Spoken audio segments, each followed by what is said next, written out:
Hello, Radhe Radhe गुरुजी। जी राधे राधे। गुरुजी, मैं लखनऊ से आया हूँ। हाँ और मैं आपसे एक सुझाव मांग रहा हूँ बताओ। कि हमारा पार्टनर जो है वो अपना धैर्य बहुत जल्दी खो देता है और बात बात पर गुस्सा करता है। उसको ये नहीं समझ में आता कि मैं क्या बात कहाँ पर किसके सामने कैसे कर रहा हूँ। कौन है तो पार्टनर वो आपका? अरे पार्टनर मतलब मेरी वाइफ। वाइफ क्यों? अब उन्हीं के साथ ज़्यादा प्रॉब्लम है, सभी को, हमारे घर पत्नी? में, पूरे परिवार वो को। आपकी वाइफ है कि पत्नी है? अरे दोनों एक ही बात है। अरे नहीं, एक बात नहीं। अच्छा, खैर आप ज्ञानी हैं, आपको मालूम होगा, हमारी समझ से एक ही बात है। वाइफ मतलब वो होती है, बीवी मतलब वो होती है जिसको आप भगा के लाते हैं। अच्छा। और पत्नी, धर्म पत्नी मतलब हो, इस पत्नी के आगे जुड़ा है धर्म शब्द। क्या तो जुड़ा है? धर्म पत्नी ही है वो। हाँ, जबकि वाइफ के आगे नहीं जुड़ता धर्म वाइफ, बीवी के आगे नहीं जुड़ता धर्म बीवी, है ये ना? ज्ञान आपसे मिसेस प्राप्त के हुआ। आगे नहीं जुड़ता धर्म मिसेस, जबकि पत्नी के आगे जुड़ता है धर्म, क्योंकि धर्म के अनुसार हमने उसका वर्ण किया है, इसलिए वो हमारी धर्म पत्नी है। जी हाँ। अब जो आपकी पत्नी, आपने शादी ब्याह धर्म से किया कि नहीं? धर्म से किया है, तो फिर 7 वो फेरों आपकी से। धर्म पत्नी है, फिर वो ठीक आपकी है। बीवी। यदि भगा के लाए होते आप तो बीवी होती। अच्छा ठीक है, तो धर्म पत्नी है, वो संतुष्ट नहीं होती हैं। कहाँ है उनको वो? यहीं पर बैठी हुई हैं। बात कराओ। मैया, कहाँ इनकी धर्म पत्नी? देखो, वाइफ से आपको धर्म पत्नी तक पहुंचने का जो सफर है, यहाँ आओ, पति परमेश्वर के पास खड़े होके। आप भी इस तरफ आओ, यहाँ आओ कुपचे में, यहाँ लाओ मैया को अंदर। अंदर आओ, आप भी अंदर आओ। हाँ हाँ, निकल आओ, यहीं से निकल आओ। देखो, खोल दे लाला वहीं से, इतना टाइम लगा। बंधा है। क्यों, वेल्डिंग कर दी क्या? बंधी है रस्सी, डबल रस्सी। मैया जल्दी आओ।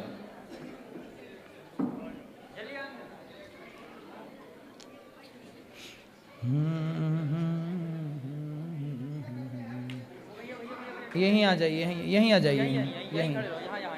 मैया आओ, जल्दी आओ मेरी माँ। कैसी हैं मैया आप? मैया आप बात करो, आप बात करो। कैसी हैं आप? ठीक है। क्या नाम है आपका? शशि गुप्ता। शशि गुप्ता। ये आपके कौन हैं? पति है। पति। तो आप इनसे बात नहीं करती? करते हैं, वो मेरी कोई बात नहीं मानते हैं। नहीं मानते? नो।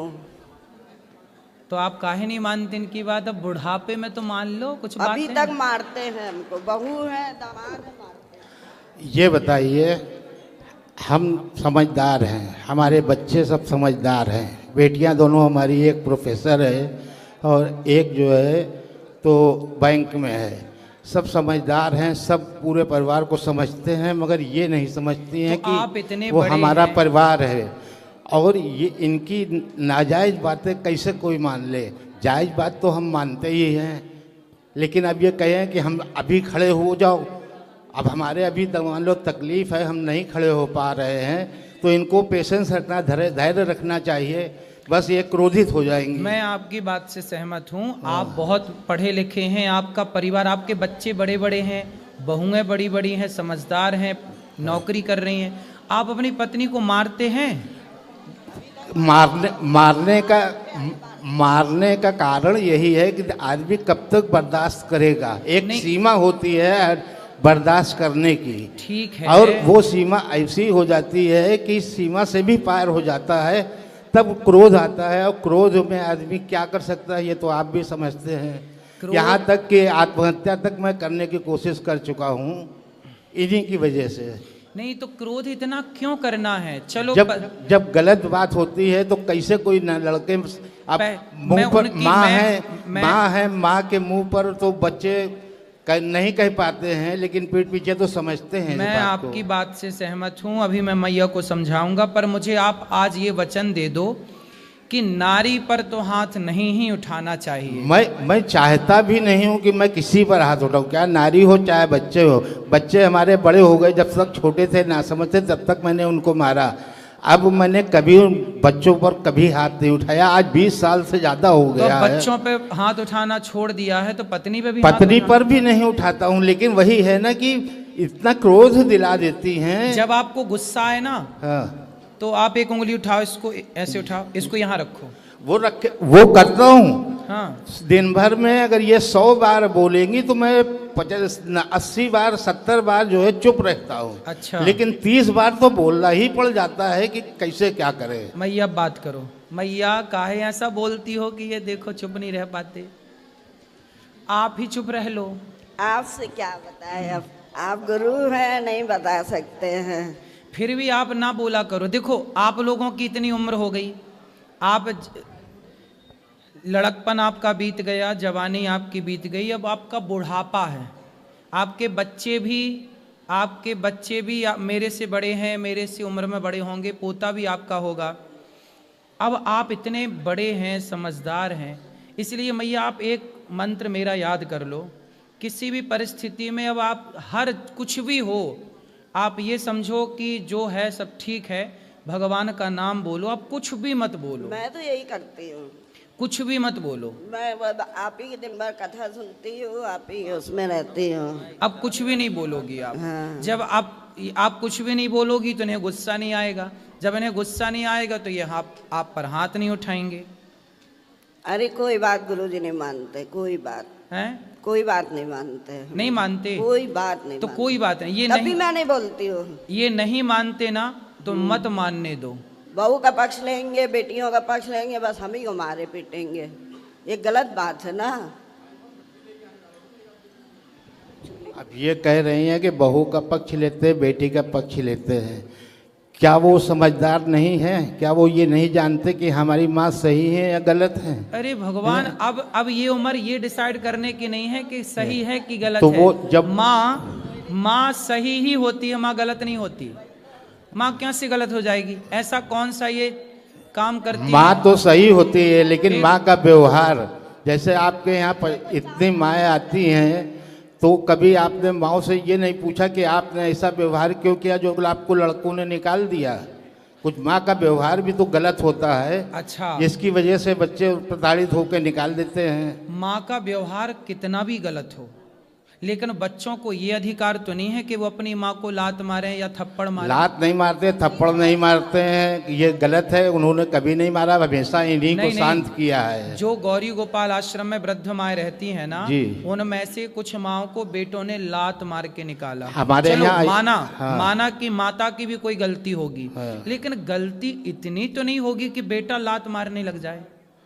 लात नहीं चलो, मारता है, ये नहीं, गलत। मैं इनकी बात नहीं कर रहा हूँ, हाँ। मैंने तो केवल एक उदाहरण दिया जी कि कितनी भी गलती हो, हाँ कितनी भी गलती हो माँ की, आप बाप हो ना, जी आप कितनी भी गलती करो, लेकिन बेटे का ये अधिकार नहीं है कि वो आपके गाल पे थप्पड़ मारे। अरे तो कुछ समय पहले तक बच्चों को इन्होंने ऐसा भड़का रखा था कि वो हम पर हाथ उठाने तक को तैयार थे, लेकिन अब वो समझदार हो गए, वो समझ गए कि पिताजी हमारे सही हैं, माताजी गलत हैं, इसलिए वो हमारा साथ अब देते देखो, हैं। ये उम्र यहाँ ध्यान लगाने की नहीं है जहाँ आप मन लगा रहे हैं कि इन्होंने भड़काया, कि बेटे ने भड़काया। ये सब गलत फहमी आपने घुसा रखी है दिमाग में, ये केवल गलत फहमी है। इसीलिए तो आपसे सुझाव मांगा कि मैं क्या करूं। हाँ, अब हम जो बता रहे हैं वो करोगे जी। आप पत्नी से और पुत्र से दोनों से मन हटाओ और अपना मन केवल भगवान के चरणों में लगाओ, अपना भला चाहते हैं तो। लेकिन जिम्मेदारी जो कुछ होती अब है, कोई जिम्मेदारी नहीं है, बच्चे तो संभाल रहे हैं ना, आपकी क्या जिम्मेदारी? आप आज मर जाओ तो आपके बिना कोई काम रुकेगा आपके घर का? पहले ये बताओ। काम तो कोई नहीं रुकेगा, लेकिन एक पिता जब तक जिंदा होता है वो अपने बच्चों के प्रति जिम्मेदारी तो महसूस करता है ना। गृहस्थाश्रम कितने साल का है ये बताओ? गृहस्थाश्रम तो 30 साल का है। 4 आश्रम होते हैं, ब्रह्मचर्य, गृहस्थ, वानप्रस्थ, सन्यास। हाँ। आपका गृहस्थाश्रम होता है तब तक का जब तक बेटी का विवाह नहीं हुआ, जब तक बेटे का विवाह नहीं हुआ तब तक आपका गृहस्थाश्रम था। अब गृहस्थाश्रम, बेटी का ब्याह कर दिया, बेटे का ब्याह कर दिया, दोनों सफल हैं, संपन्न हैं। अब बेटा बेटी परिवार से मन हटाओ, ईश्वर में मन लगाओ, यही जीवन का सत्य है, वरना इसी दलदल में पड़े पड़े मर जाओ। इसीलिए तो ये सुझाव मांगा है कि अब बेटे अलग रहते हैं, बेटी अलग रहती है, हम दोनों लड़के अलग रहने लगे हैं। अब उसके बाद भी ये हमसे लड़ाई करती रहती है। अभी भी आते समय भी 2 मिनट के लिए मैं एटीएम तक क्या गया कि इन्होंने पारा इनका हाई हो गया। भाई आपने बताया नहीं, उन्हें लगा कि आप हमने कहीं कहा आप चले गए। बाहर आओ, हम 2 सेकंड में आते हैं। सुनो। तो पेशेंट तो रखना चाहिए, 2 मिनट कहीं गए हैं। बात ठीक है, लेकिन अब हम कह रहे हैं कि आप अपना मन भगवान में लगाओ वो और तो चुप लगा ही रहिए। है। पत्नी गुस्सा करती है, उससे देखो सारी जिंदगी आप ही गुस्सा किए ना, अब थोड़ा उन्हें भी गुस्सा कर लेने दो। आप उन्हें मार सकते हो, वो गुस्सा भी नहीं कर सकती आप पे। हम तो ये बताओ भाई, मारना चाहते ही नहीं, तराजू हमको तो का हम तो ये चाहते हैं कि प्रेम से कोई भी बात बोलो, प्रेम से बोलो, क्रोध से मत बोलो। तो मैया प्रेम से, मैया ये देखो सुन लो, थोड़ा और सुन लो बात कराओ, बात कराओ। गुरुजी राधे राधे। मेरा ये प्रश्न है कि जो दानवीर करण थे उनके पास एक कवच कुंडल था, वो पिछले जन्म में एक राक्षस थे, तो उनके पास 1000 कवच कुंडल था, तो उनको ये वरदान था कि जब 1000 कवच कुंडल नष्ट होगा तो मर जाएंगे। तो जब नर नारायण भगवान ने 999 कवच कुंडल नष्ट किए, एक बच्चा रह गया, तो वो मर के अगले जन्म में करण कैसे बने? क्योंकि उनको अगले जन्म में कर्ण बनना था ना, वो आगे की लीला में सम्मिलित करना था उनको। तो उनको वरदान था ना कि नष्ट होगा तो ही मरेंगे। हाँ, तो 99 चले गए, एक बचा था ना, तो एक जब बचा था तो कैसे मरते वो? जब एक भी चला गया तब मरे। अच्छा। जब एक कवच कुंडल, इसलिए महाभारत के पहले इंद्र ने कर्ण से कवच कुंडल मांगे थे, है ना? इसलिए तो जब कवच कुंडल बचे ही नहीं तो उसकी मृत्यु थी। वो नर नारायण के रूप में कौन थे? अर्जुन और कृष्ण नर नारायण के रूप में थे। लेकिन वो तो राक्षस थे ना, तो मर के ना करण के रूप में आए हाँ, थे। वो राक्षस थे पिछले जन्म में, लेकिन आखिर भगवान से ही तो मर रहे थे ना बार बार। तो राक्षस होकर भी आखिर भगवान को तो पा ही गए, इसलिए तो भगवान फिर सूर्य पुत्र बनने का उन्हें सौभाग्य मिला और भगवान का दर्शन करते करते कर्ण गए। इसलिए भगवान ने अपनी हथेली में कर्ण की अंतिम क्रिया की, अंत्येष्टि की। ठीक है, राधे। गुरुजी राधे राधे। जी गुरुजी, मेरा ये प्रश्न है, जो स्त्रियां टीका लगाती है उसका नाम क्या है, जो पुरुष लगाते हैं उसका नाम क्या है? क्या? टीका, तिलक। तिलक ही बोलते हैं। नहीं, नाम पूछा था ना मेरे से किसी ने। काय का? जो स्त्रियां तिलक लगाती है उसका। तो तिलक ही तो नाम है। नहीं, जैसे कि और कुछ। तिलक ही लगाते हैं, और क्या बोलते हैं आपके यहाँ? पता नहीं। हमें भी पता नहीं। हाँ, धन्यवाद गुरुजी। खुश रहिए। गुरुजी राधे राधे। जी आपके कमल चरणों दंडवत प्रणाम। खुश रहिए। गुरुजी, अपना रामचरितमानस में विग्रह बनाए थे सीता माता का यज्ञ करने के लिए, वो विग्रह अब यहाँ है या अपने धाम लेके गए? वो सोने की, हाँ जी, हाँ जी। भगवान के जाने के बाद ना बहुत सारा बदलाव हुआ। वो विग्रह काफी टाइम तक था, जी। फिर समय काल के अनुसार वो चीजें फिर भगवान विसर्जित ही कर देते, अपने धाम पहुंचा लेते हैं। अच्छा। क्योंकि लोग उसका दुरुपयोग करें। जी जी जी। आप 3 मई को आ रहे हैं दरभंगा बिहार, वहाँ गांव हम लोग नज़दीक पड़ता है, रौलिक धाम। आप आ रहे हैं बेहरी प्रखंड। अच्छा, इसके लिए आपको बहुत बहुत। गुरुजी, हमारी तरफ से, हमारे पूरे परिवार की तरफ से आपको नई साल की शुभकामनाएं। धन्यवाद। आपको भी बहुत बहुत शुभकामनाएं। सबको नए वर्ष की बहुत बहुत शुभकामनाएं। जी गुरुजी। गुरुजी, अभी 20 दिन पहले एक वीडियो हमारा वायरल हुआ है। आज हम विद बच्चों के, विद मैडम के यहाँ पे आए हुए हैं, जो कि 20 दिन में गुरुजी 2 करोड़ से ऊपर वीडियो चल गया है। इसमें 8 लाख लाइक हैं, 17,000 कमेंट हैं और 47,000 वो क्या नाम 47,000 जो है शेयर हैं। अभी जो चला था, कौन सा वाला? गुरुजी, ये तीनों बच्चे हैं जो हर महीने खून चढ़ता है।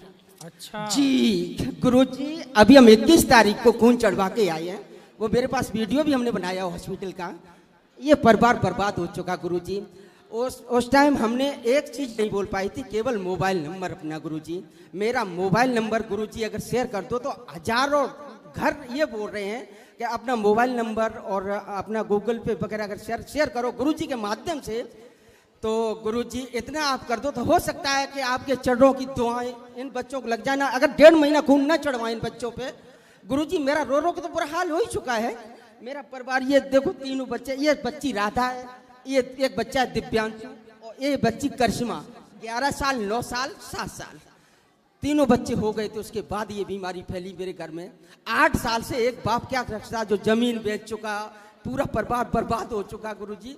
और मेरे तो आप बोल दो, नंबर बोल दो, मोबाइल नंबर। मेरा मोबाइल नंबर है 76 18 39 46 09। ठीक है, ये नंबर है मेरा। और गुरुजी एक बार आप अपनी तरफ से बोल दो। एक गुरुजी, हम ऐसे समझो कि जैसे कोई वो क्या नाम, हमने कोई एक बात उखाड़ दी चाहिए। हम लखनऊ पहुंचे, जिला मैनपुरी पड़ता है मेरा गुरुजी। तो हम लखनऊ में ये पोस्टर 100 छपाई गुरुजी कि कैसे भी ये चीज उजागर मेरी हो।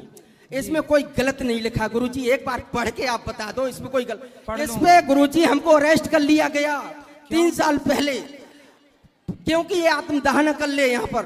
और गुरुजी एक बार गुरुजी आपसे प्लीज चरण छू रहे, चिंता ना इस पे एक बार अपने माध्यम से बोल दो गुरुजी। एक बार आपको दुनिया देश देख रहा हो, इन बच्चों को भी देख रहा है, कोई ना कोई दाता इनका बने।